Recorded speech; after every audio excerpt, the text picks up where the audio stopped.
بسم اللہ الرحمن الرحیم۔ السلام علیکم۔ آج 6 فروری بروز منگل ہم بات کریں گے 2 اہم ایشوز کے حوالے سے۔ انتخابات سے 2 دن پہلے الیکشن کمیشن کے اہم عہدیدار کو تبدیل کر دیا گیا ہے، اس کی تفصیل میں آپ کے ساتھ شیئر کروں گا، اور ساتھ میں آپ کو بتاؤں گا انتخابات کی ڈیوٹی نہ کرنے پر 10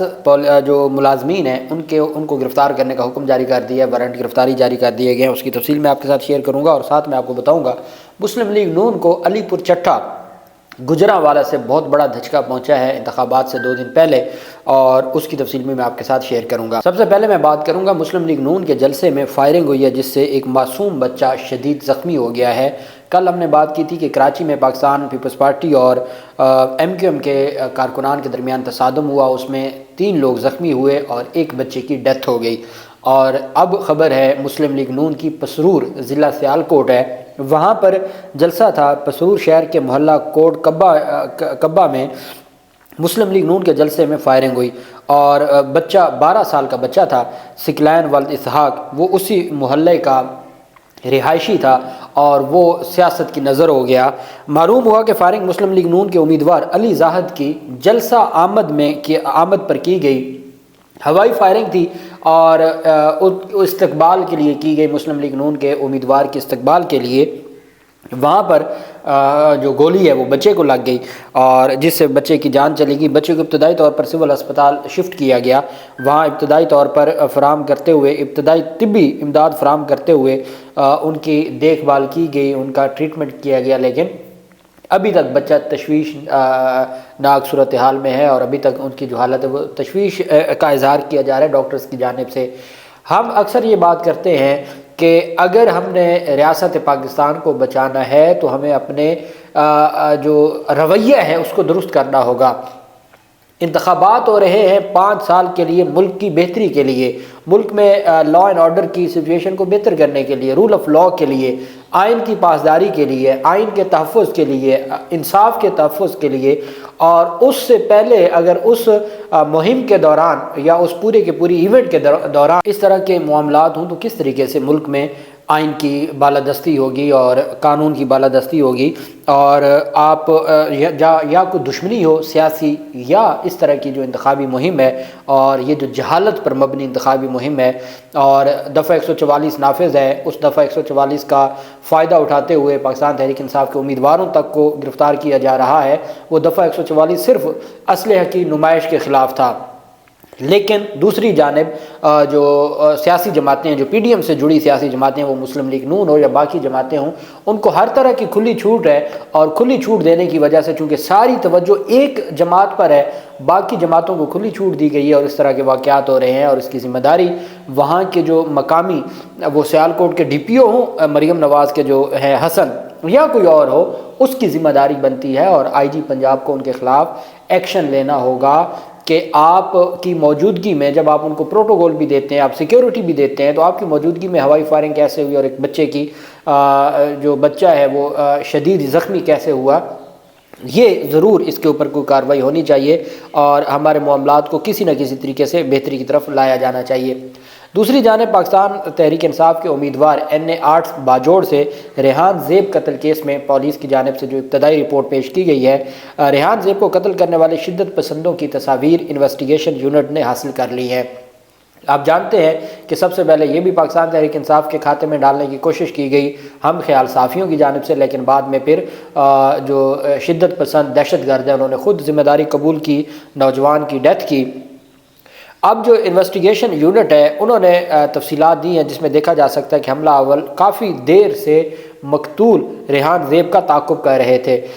پولیس ذرائع کے مطابق ریحان زیب پر فائرنگ کے بعد حملہ آور فرار ہونے میں کامیاب ہو گئے۔ پولیس نے واقعے میں ملوث نیٹ ورک کی نشاندہی کر لی ہے۔ مقتول کو گاڑی کے قریب قتل کیا گیا تھا۔ حملہ آوروں کی گرفتاری کے لیے سی ٹی ڈی کی خصوصی ٹیمیں بھی تشکیل دے دی گئی ہیں۔ یہ 31 جنوری کو 2023، ویسے تو اگر ہم پاکستان کے حالات کی طرف دیکھیں، رول آف لاء کو دیکھیں، ہم اگر پاکستان کے میں معاشی حالات کو دیکھیں، سیاسی حالات کو دیکھیں، تو 2023 پاکستان کی تاریخ کا سیاہ سال تھا، اور اس میں جو بنیادی انسانی حقوق کی خلاف ورزی ہوئی، اس میں جو غربت تھی، مہنگائی بہت زیادہ ہو گئی، لوگوں کے لیے بجلی کا استعمال کرنا، پٹرول کا استعمال کرنا وہ ناممکن ہوتا گیا، اور وہ سال ویسے ہی بہت خوفناک تھا، لیکن آخری دن، سال کے آخری دن ایک نوجوان کی، ایک سیاسی رہنما کی، جو باہر سے پڑھ کے آئے تھے اور اس امید سے آئے تھے کہ وہ پاکستان میں اپنی ذمہ داریاں نبھائیں گے اور ریاست پاکستان کے لیے اور عوام پاکستان کے لیے کنٹریبیوٹ کریں گے، لیکن ان کی جان لے لی گئی، اور وہ انتخابی مہم پہ تھے اور ان کی جان لے لی گئی، اور اس بنیاد پر یہ سارے کا سارا جو معاملہ ہوا۔ دوسری طرف اور اب دیکھنا یہ ہے کہ کب تک پولیس ان ملزمان کو گرفتار کرتی ہے۔ دوسری طرف وزیر آباد کی تحصیل ہے، ضلع جو وزیر آباد اب ضلع چونکہ بن چکا ہے، اس کی تحصیل ہے علی پور چٹھا۔ وہاں کے صوبائی حلقہ پی پی 36 میں آخری لمحات کے سیاسی جوڑ توڑ میں ایک ڈرامائی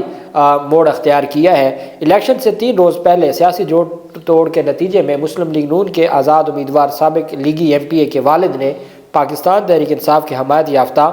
احمد چٹھا کی حمایت کا اعلان کر دیا ہے۔ پی پی 36 میں مسلم لیگ نون کے سابق ایم پی اے اکمل سیف چٹھا پارٹی ٹکٹ دیے جانے سے انکار کے بعد اپنے ساتھیوں کے مشورہ سے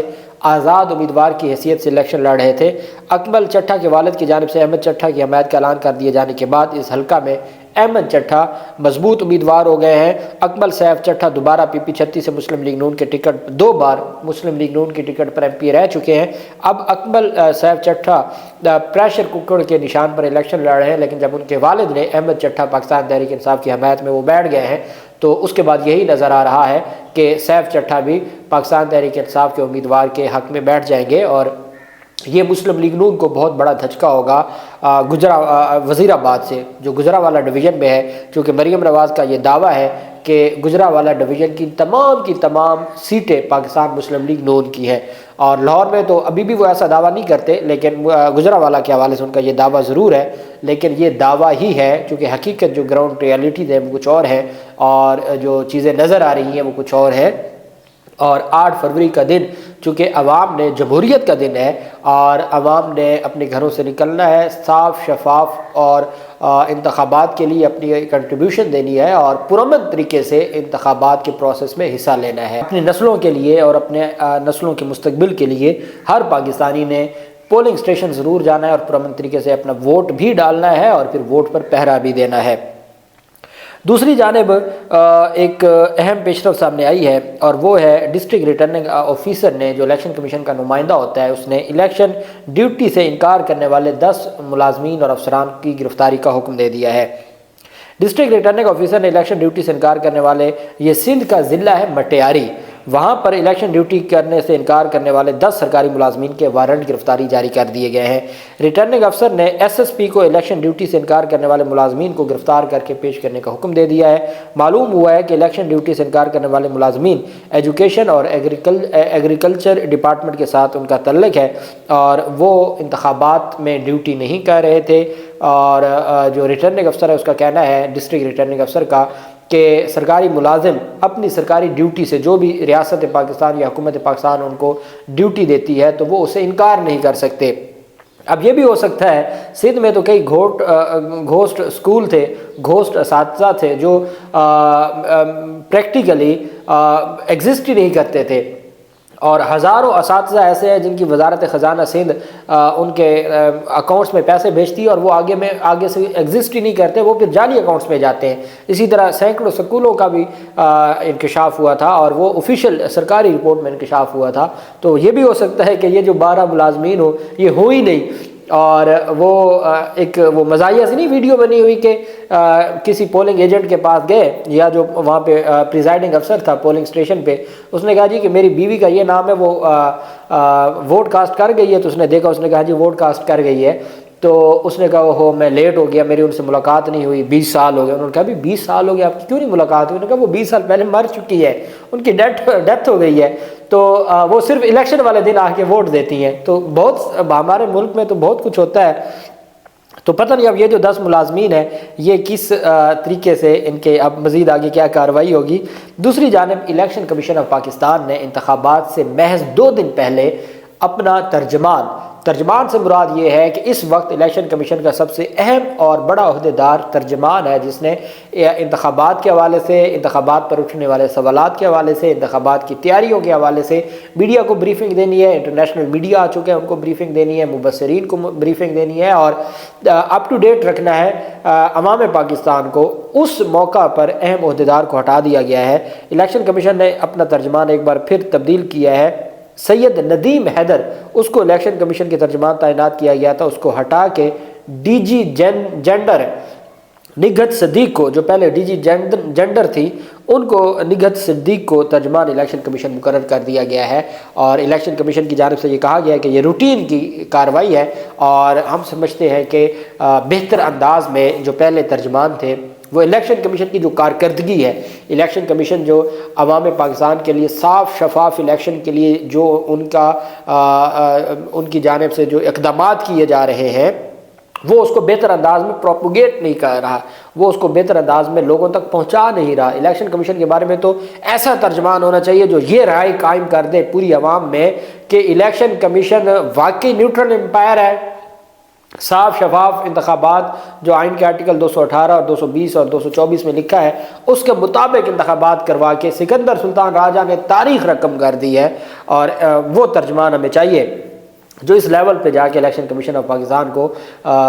کرے، جیسے مریم اورنگزیب ہے وہ پاکستان مسلم لیگ نون کو کرتی ہیں۔ اسی طریقے سے اگر بات کی جائے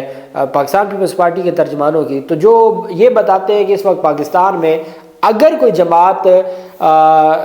جو اکثریت لینے جا رہی ہے تو وہ یا نون لیگ ہے یا پاکستان پیپلز پارٹی ہے۔ اس طرح کا ترجمان الیکشن کمیشن کو بھی چاہیے تھا، اور اب یہ جو خاتون ترجمان ہے وہ بہتر انداز میں الیکشن کمیشن کی جو کارکردگی ہے وہ قوم کے سامنے رکھیں گی۔ اللہ پاک پاکستان کا حامی و ناصر ہو۔ بہت شکریہ۔ اللہ حافظ۔ پاکستان زندہ باد۔